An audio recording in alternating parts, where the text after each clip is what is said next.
नमस्ते बच्चों, कैसे हो? सब बढ़िया हो ना? देखिए, पाठ 1 अपना पूरा हो गया, उसके प्रश्न उत्तर भी कर लिया अपन ने। आज चलेगा अपने पास दूसरा पाठ जिसका नाम है गुरूपदेश है, और ये पाठ लिया गया है कादम्बरी से। कादम्बरी किसकी रचना है? बाणभट्ट की। कादम्बरी किसकी रचना है? बाणभट्ट की, इस बाणभट्ट की। तो देखते हैं इस पाठ का परिचय।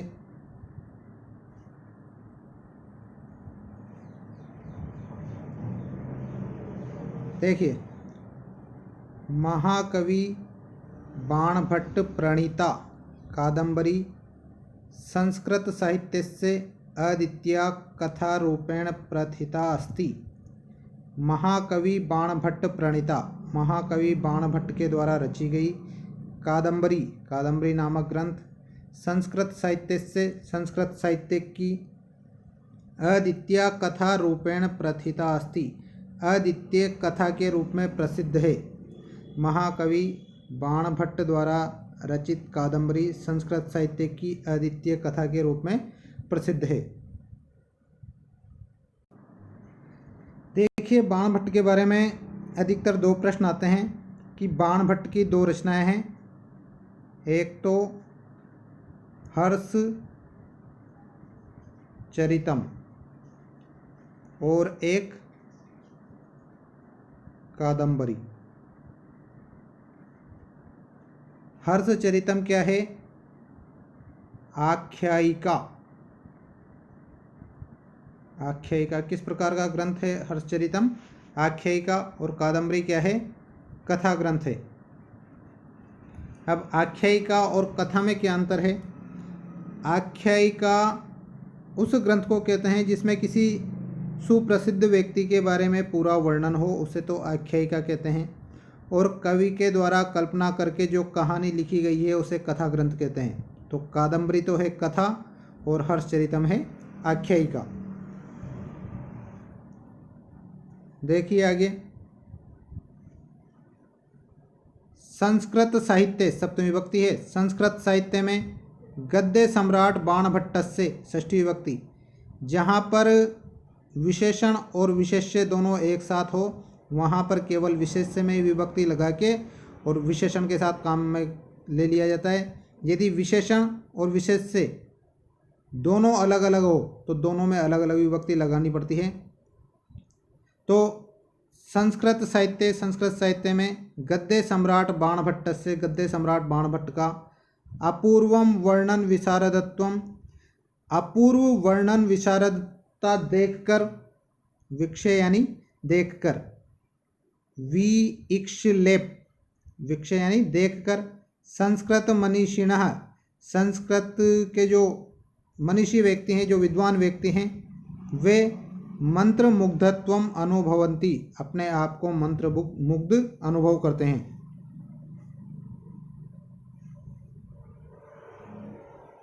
महाकवे बाणभट्टस्य गद्य वर्णने रचना कौशलत्वम वस्तु वर्णनम प्रकृति वर्णनम भाव गांभीर्यम च अपूर्वा छटा विद्यते।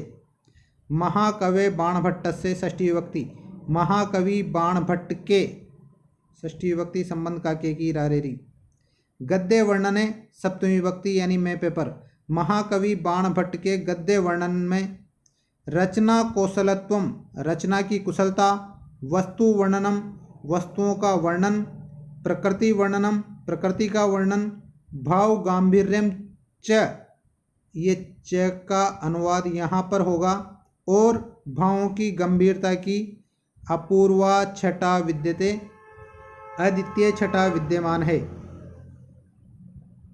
अतो इसलिए, विषये अस्मिन दोनों में सप्तमी विभक्ति है, इस विषय में प्रसिद्ध है ऐसा सुक्तये, ये सुक्तियाँ, इसलिए विषय अस्मिन यानी इस विषय में, प्रसिद्धा ऐसा सुक्तये, प्रसिद्ध है ऐसा यानी ये सुक्तये यानी सुक्तियाँ। सबसे पहली सुक्ति, बाणोच्छिष्टम जगत सर्वम, बाण प्लस उच्छिष्टम, बाण का झूठा है जगत यानी संसार, सर्वम यानी सारा। इस संसार में जितनी भी बात की रचनाएं लिखी गई है वो सब बाण की झूठी है, मतलब बाण ने सबके बारे में पहले लिख दिया था। बाण कविनाम इह चक्रवर्ती, बाण कविनाम इह कवियों में, चक्रवर्ती यानी चक्रवर्ती। जैसे राजाओं में चक्रवर्ती राजा होता है वैसे कवियों में बाण भी उस चक्रवर्ती राजा के समान है। वाणी बाणों बभूव, वाणी यानी सरस्वती की, सरस्वती देवी जो वाणी की देवी है वह बाणों बभूव, बाण बाणभट्ट ही बभूव यानी बन गई है। वास्तव में देवी सरस्वती ही बाणभट्ट बन गई है, या देवी सरस्वती ने ही बाणभट्ट के रूप में अवतार लिया है। बाणः तु पंचानन, बाणः तु, बाण तो पंचानन, पंचानन शिव ही है। यहाँ पर बाणभट्ट की तुलना पंचानन शिव से की गई है। हृदय वसति पंच बाणः तु बाणः, हृदय वसति हृदय में बसते हैं, पंच बाणः तु, या तो पंचबाण, पंचबाण किसे कहते हैं? कामदेव, कामदेव किसके देवता हैं? प्रेम के देवता। या तो प्रेम के देवता कामदेव ही हृदय में बसते हैं या बाणभट्ट ही हृदय में बसते हैं। तो ये सारी सूक्तियाँ बाणभट्ट के बारे में कही गई है। इस पैराग्राफ को फिर से दोबारा देखते हैं। देखिए, महाकवि बाणभट्ट प्रणीता कादम्बरी संस्कृत साहित्यस्य अद्वितीया कथा रूपेण प्रथिता अस्ति। महाकवि बाणभट्ट के द्वारा रचित कादम्बरी संस्कृत साहित्य की अद्वितीय कथा के रूप में प्रसिद्ध है। संस्कृत साहित्य गद्य सम्राट बाणभट्टस्य अपूर्व वर्णन विशारदत्वम, संस्कृत साहित्य यहाँ पर सप्तमी विभक्ति है। संस्कृत साहित्य में गद्य सम्राट बाणभट्ट की अद्वितीय वर्णन विशारदता देखकर, विषय यानी देखकर, संस्कृत मनीषिणः, संस्कृत के मनीषियों या संस्कृत के विद्वानों द्वारा मंत्रमुग्धत्वम अनुभवन्ति, अपने आप को मंत्रमुग्ध अनुभव किया जाता है। महाकवि बाणभट्टस्य गद्य वर्णने, महाकवि बाणभट्ट के गद्य वर्णन में रचना कौशलत्वम, रचना की कुशलता, वस्तु वर्णनम, वस्तुओं का वर्णन, प्रकृति वर्णनम, प्रकृति का वर्णन, भाव गांभीर्यम च, और भावों की गंभीरता की अपूर्वा छटा विद्यते, अद्वितीय छटा विद्यमान है। अतो विषय अस्मिन् प्रसिद्धा, ऐसा सूक्ते, इसलिए इस विषय में ये सूक्तियाँ प्रसिद्ध हैं। बाणोच्छिष्टम जगत सर्वम, इस संसार में सब कुछ बाण का झूठा है। बाण कविनाम इह चक्रवर्ती, बाण कवियों में चक्रवर्ती के समान है। वाणी बाणों बभूव, वाणी की देवी सरस्वती ने ही बाण के रूप में अवतार लिया है, या सरस्वती ही बाण बन गई है। बाणः तु पंचानन, बाण ही वास्तव में पंचानन शिव है, या बाण पंचानन शिव के समान है। और हृदय वस्ती पंच बाणः तु बाण, हृदय में केवल दो चीज़ें बसती, या तो पंचबाण कामदेव या फिर बाण यानी बाणभट्ट। पहला पैराग्राफ कंप्लीट। अगला देखते हैं।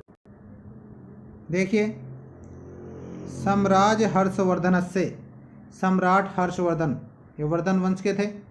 606 से लेके 648 ईस्वी पर्यंत, 606 ईस्वी से लेके 648 ईस्वी तक इन्होंने शासन किया था। इनके शासनकाल में हेनसांग आया था यहाँ पर। तो सम्राट हर्षवर्धन से, सम्राट हर्षवर्धन के समय इनका है ये है। राजसभायाम, राज्यसभा में सप्तमी विभक्ति है, राज्यसभायाम। आश्रित कवि रूपेण, आश्रित कवि के रूप में, तेन उनके द्वारा, हर्षचरितम कादम्बरी च इति, हर्षचरितम और कादम्बरी, इति यह ग्रंथद्वयम विरचितम, यह दो ग्रंथ रचे गए हैं। बाणभट्ट के द्वारा हर्षवर्धन की राजसभा में दो ग्रंथ रचे गए हैं, हर्षचरितम और कादम्बरी। इनके बारे में मैंने पार्ट के स्टार्टिंग में बताया था।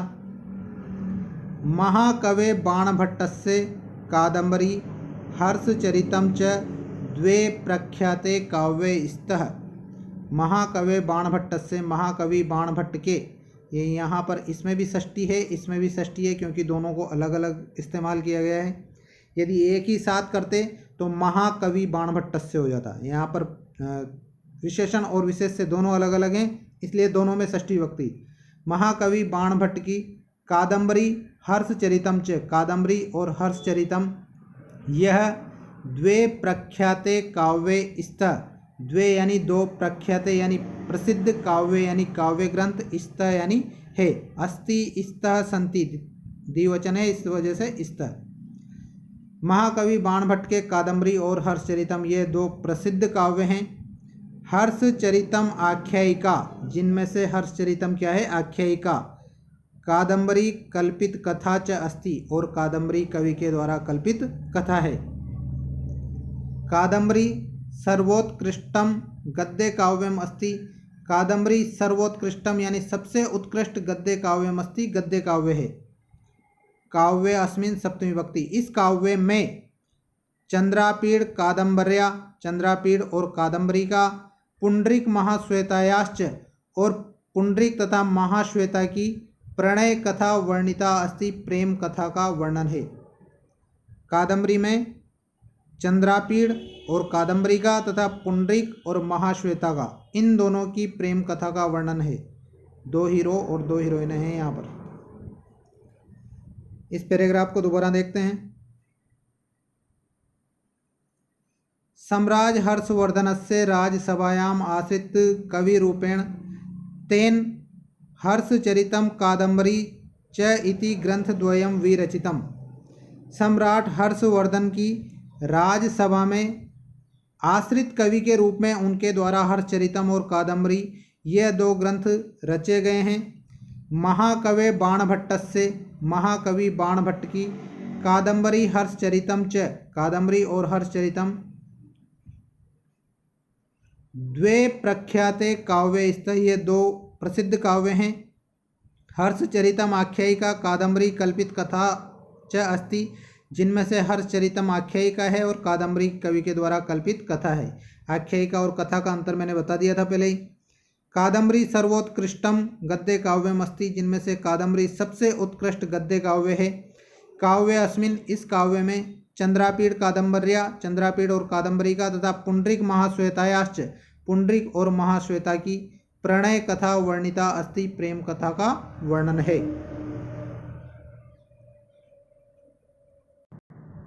आगे देखिए। गुरुपदेश पाठ कादम्बर्या सुखनासोपदेश नामक गद्य खंडात ग्रहित। गुरुपदेश पाठ, गुरुपदेश नामक पाठ कादम्बर्या, कादम्बरी के सुखनासोपदेश, सुखनासोपदेश नामक नाम वाले गद्य खंडात, गद्य खंड से ग्रहित लिया गया है। जिस तरह से महाभारत में गीता है उसी तरह से कादम्बरी में सुखनासोपदेश है। मतलब सुखनासोपदेश कादम्बरी का ही एक भाग है, उसमें से यह गुरुपदेश नामक पाठ लिया गया है। अस्मिन् खंडे, इस खंड में या इस भाग में राजकुमारः चंद्रापीड़ः, राजकुमार चंद्रापीड़ गुरुवाश्रम में, गुरु के आश्रम में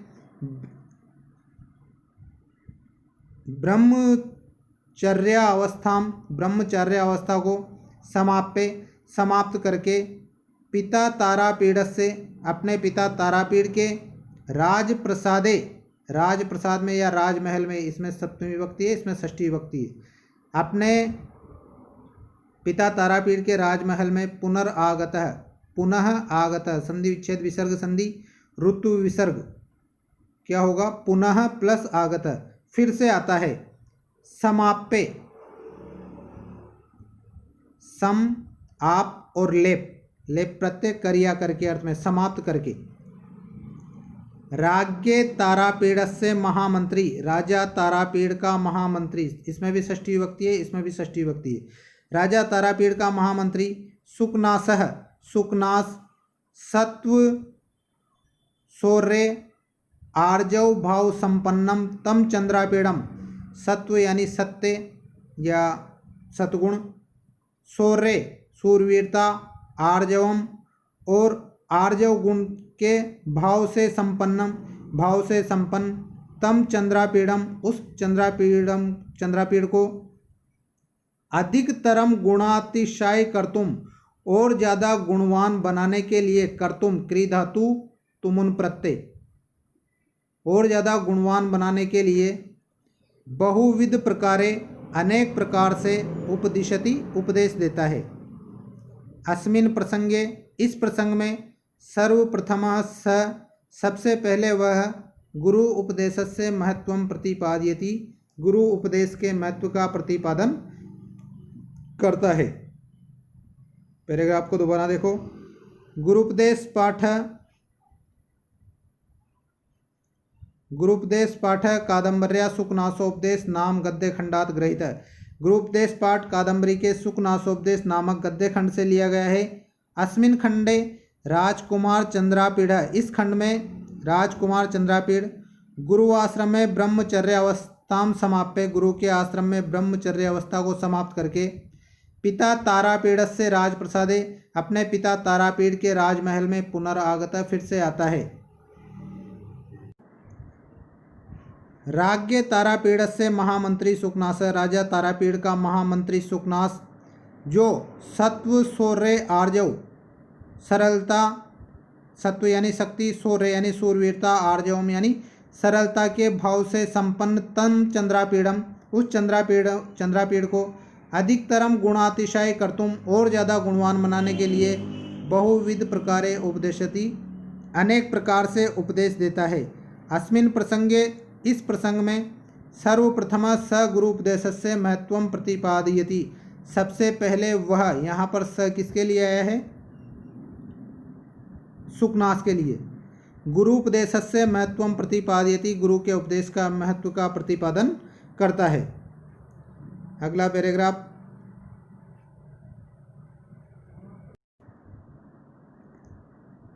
वस्तुतः गुरोः ज्ञानम अमूल्यम भवति, वास्तव में गुरु का ज्ञान अमूल्य होता है। समझ रहे हो ना? गुरु का ज्ञान अमूल्य होता है। यह शिष्य, जो शिष्य गुरुकुले यानी गुरुकुल में, आज के समय में स्कूल में निवसन रहता हुआ, निवस और सत्री प्रत्यय है इसमें, निवसन रहता हुआ भक्ति भावेन, भक्ति के भाव से विद्याध्ययनम करोति, विद्या का अध्ययन करता है, तस्य विद्या अवश्यम एव सफला भवति, उसकी विद्या अवश्य ही सफल होती है। अद्यत्वे, आजकल, अस्माकं समाजे, हमारे समाज में, तादृश गुरुकुलानाम अभाव एव, उस प्रकार के गुरुकुलों का अभाव ही है। जैसे पहले गुरुकुल थे वैसे गुरुकुलों का आजकल के समाज में अभाव ही है। किंतु लेकिन यत्रापि, जहाँ भी, विद्यालयेषु महाविद्यालयेषु, विद्यालयों में और महाविद्यालयों में, ये वा है अथवा, ये वा भी कहाँ पर आएगा? यहाँ पर। विद्यालयों में अथवा महाविद्यालयों में सप्तमी विभक्ति। गुरुवः पाठयन्ति, गुरु पढ़ाते हैं। तान प्रति छात्रे श्रद्धा सेवा भावना वा अवश्यम एवं कर्तव्या, तान प्रति, उनके प्रति, छात्रे, छात्रों के द्वारा, तृतीया बहुवचन। श्रद्धा सेवा भावना वा, श्रद्धा वा सेवा भावना, श्रद्धा अथवा सेवा की भावना अवश्यम एवं कर्तव्य, अवश्य ही करनी चाहिए। श्रद्धा और सेवा की भावना अवश्य ही रखनी चाहिए। ठीक। अनेन एव, इसके द्वारा ही, विद्यार्थिनाम जीवनम अध्ययनम च सफलम भवति, इसके द्वारा ही विद्यार्थिनाम जीवनम, विद्यार्थियों का जीवन, अध्ययनम यानी अध्ययन, सफलम भवति यानी सफल होता है। गुरु ज्ञान प्रकाशेन, गुरु अपने ज्ञान के प्रकाश से, अज्ञान अंधकारे, ये ज्ञान प्रकाश में तृतीय विभक्ति है, अज्ञान अंधकारे, अज्ञान के अंधकार में, निपतितस्य शिष्य से, वही है विशेषण विशेष से, ये विशेषण ये विशेष से, इसमें भी षष्ठी और इसमें भी षष्ठी, पढ़े हुए शिष्य का उद्धारको भवति, उद्धारक होता है। शिष्य से शारीरिकम मानसिकम आध्यात्मिकम नैतिकम च विकासम करोति, और शिष्य का शारीरिक मानसिक आध्यात्मिक और नैतिक विकास करता है। पैराग्राफ को दोबारा देखते हैं इसको।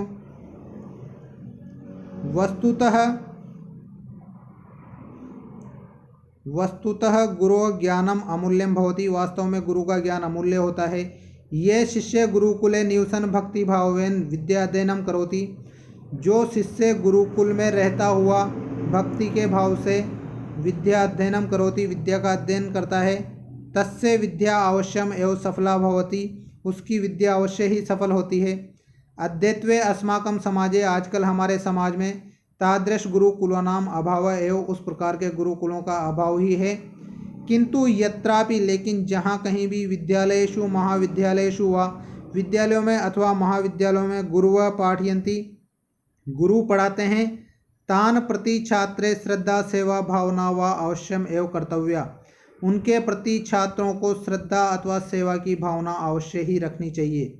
अनेन एव विद्यार्थिना जीवनम अध्ययनम च सफलम भवति, अनेन एव, इसी के द्वारा, किसके द्वारा? श्रद्धा सेवा भावना के द्वारा, इसी के द्वारा विद्यार्थिनाम जीवनम अध्ययनम च, विद्यार्थी का जीवन और अध्ययन सफलम भवति, सफल होता है।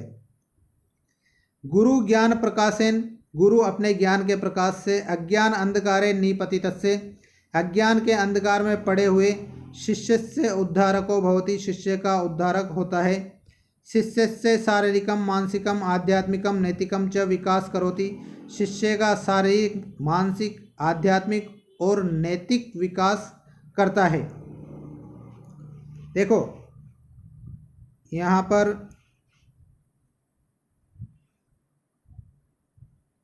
नैतिकम च,